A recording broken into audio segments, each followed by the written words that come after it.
విందము 8వ రోజు. మరి బ్రహ్మర్షి పత్రి సారు దివ్య ఆశీస్సులతో మనము 8వ రోజు చదువుకుందాం మాస్టర్స్.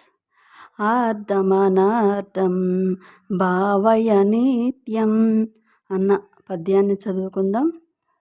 ఆర్ధమనార్ధం భావయ నిత్యం నాస్తి తత సుఖలేశాత్ సత్యం పుత్రాదపి ధనభాజాం భీతిః సర్వత్రేష విహితా రీతిః.